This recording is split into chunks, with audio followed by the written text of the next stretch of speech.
Back again for another video. Today's conversation, it will be about your grandmother telling you the biggest lie. Not your grandmother, but your foremothers. Your foremothers, and I'm speaking to the women on this one.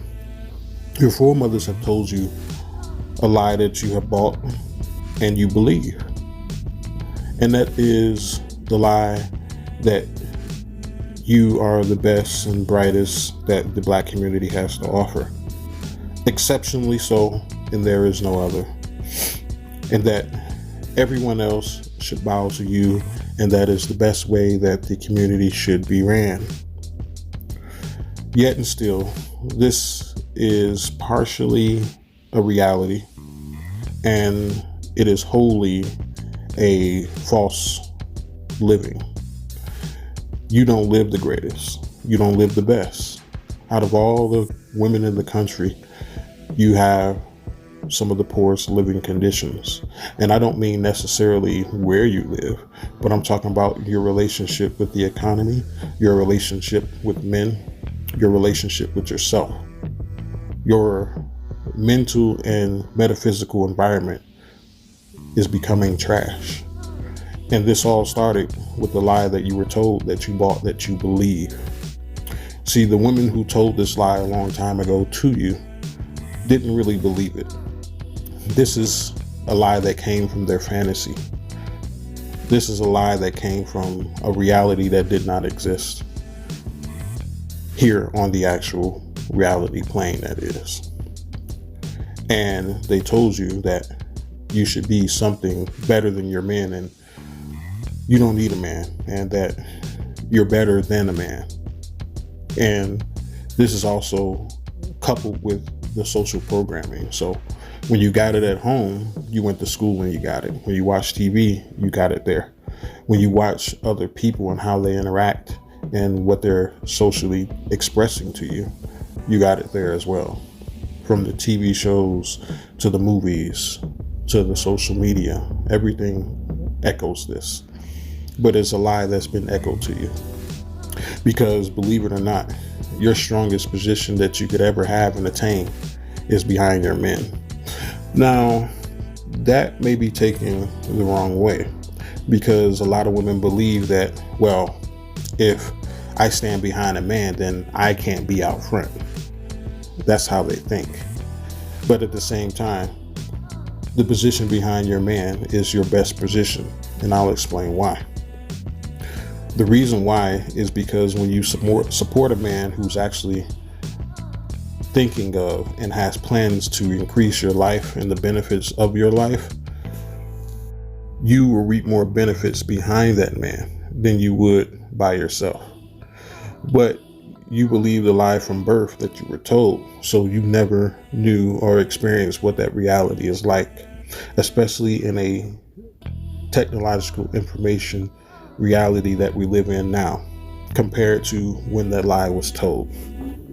Back then, it was still even so that you stood a better chance at creating wealth for you, yourself, and your family by supporting your man. Because the reality tells you the truth if you actually look around. No matter how many Black businesses Black women have, the small amount of Black men still bring in more revenue combined than the Black women combined. You don't believe it? Look it up. Doesn't matter how much the individual woman has struck gold on because she has a product. What about the rest of you? Men collectively still make more money than you do. So if that's the case, then your best bet for revenue, for support, for everything that you tend to buy, like security systems for your home, weapons, and all these crazy things. You may get a dog. You're trying to supplement what a man is meant for by buying things. That's not the reality that you were meant to live in. You're living in the fantasy world of your foremothers that they created. They said that on the other side of that fence, where you take hold and you jump in the driver's seat and take off, that's the best reality for you. But really look around. You know how many women I know personally that put on the front that, oh, I'm strong and, I don't take no shit and, this and that. And they go home and they cry about their loneliness. It's so strange to me to watch, or these women who end up in these relationships that are totally unfulfilling, meaning they got with a simp, and they look at this dude and like, he does everything I want him to do and I'm still not happy. It's kind of weird that all of the information that you're giving has not made your life any better. It's actually making it worse. But yet and still you hold on to this programming. For what? I understand that the program itself is meant to direct you to not destroy the program. But when are you going to take accountability for yourself and your existence? That's what I'm wondering. I think back on a lot of my situations that happened in my life where there have been many times where I had a plan. And I think about it now, I'd be more than a multi-millionaire at this point because of the plan structure that I had at the time. At the point where I ended up maybe 5-6 years ago, I had planned that point maybe 15 years in advance. That's to include the military service time that I did as well, and everything else that happened pretty much. There were some things that I couldn't account for, and that was a woman's programming. When you have a woman with you who is counterintuitive to what you're trying to accomplish, and that means freeing yourself from the system, she's going to destroy it. That's why I advocate for men to completely get rid of any woman out of your interpersonal circles who is counterproductive to where you're trying to go. No matter how pretty she is, no matter what she brings to the table, I am the table. How about that? No matter what she desires, I don't care about any of that stuff. Neither should you. Because at the end of the day, you have a job to do. And that is to free the community from the hands of oppression. That is our number one job. And I don't necessarily mean the ones that should be left behind. I'm talking about the community that stands in front of you, the future, the ones who don't deserve to be in this rut that women have contributed to. Though that's our job. Let them do whatever they want to do. But anyways, when I go back and I think about all the circumstances that I've been through, I remember that I wanted to start a business a long time ago, and I had a complete plan for it. I had planned to make probably some odd 200,000 in a year and a half, maybe two. And I had the means to do it, and I still do. I had the means to do it. It required me to go overseas and work for a little bit, which I don't have a problem with. I've done this several times in my life anyways. And I was going to come back and put that money towards the business and get other business loans as well. And it was for a weed business back in, let's see, it was 2013. Yeah, that's when I was going to do it. That was the year. And the chick that I was with, she caused so much drama that it completely derailed the whole entire plan, to the point where I wasn't even able to leave the country anymore. So that squashed the whole idea. And how I've been, y'all guys see how this cryptocurrency is doing. I've been spewing that for years about investing in cryptocurrency. Though I haven't mentioned it on this channel, those who know me personally know that that's a fact. But I was on cryptocurrency before it became really, really mainstream like it is now. And with the money that I could have made from, my little weed business at the time when weed businesses weren't that popular. Think about it. I'm in Colorado. This is like the second home for weed next to California.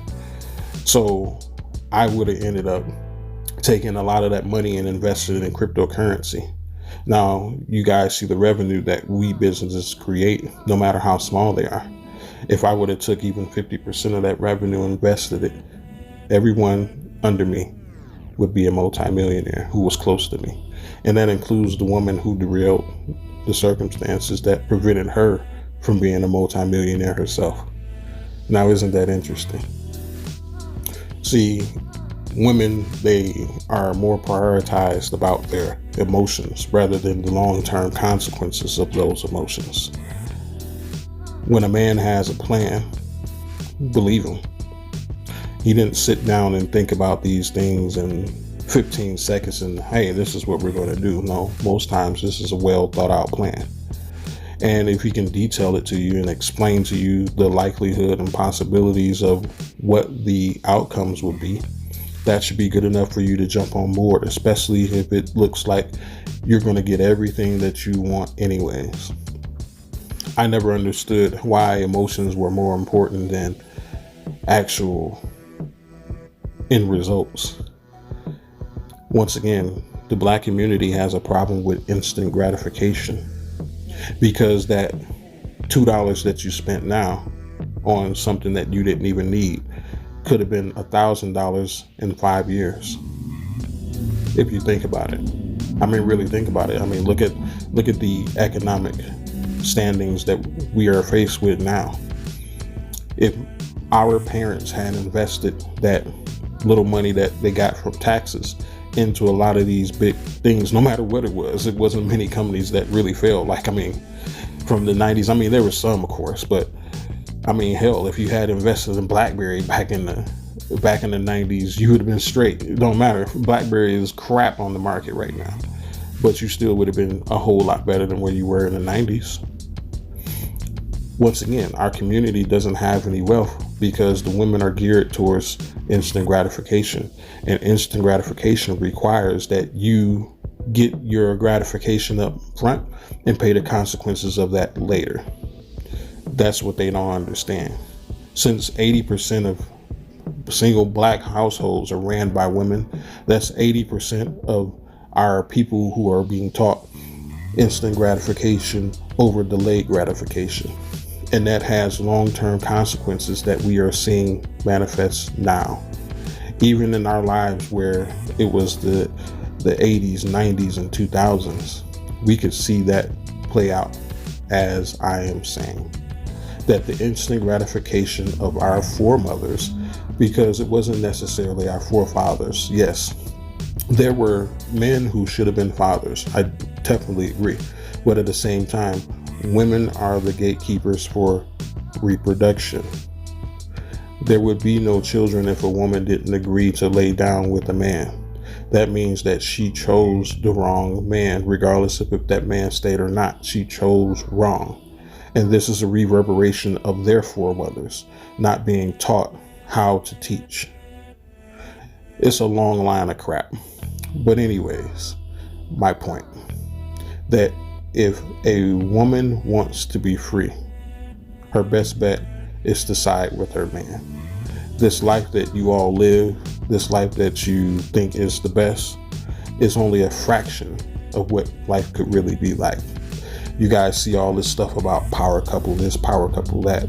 Well, one thing that you have to understand about these couples that you envy, like Jay-Z and Beyonce, is that she stands firmly with her man. I understand that he was a multi-millionaire at the time when he met her, but you can still do it on the scale of where you stand. You can find the man that is doing something with his life instead of dealing with bums all the time. That's a choice. You prioritize the instant gratification of dealing with simps over the long-term benefits of dealing with an actual man. All because you're fine with society giving you crumbs because it requires you to submit to a actual man if you were to get with one. What a trade-off, right?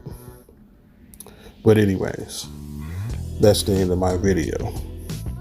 Like, comment, and share. But until next time, this has been a Wolf in Beta Clothes. May you have a good day, and peace be with you.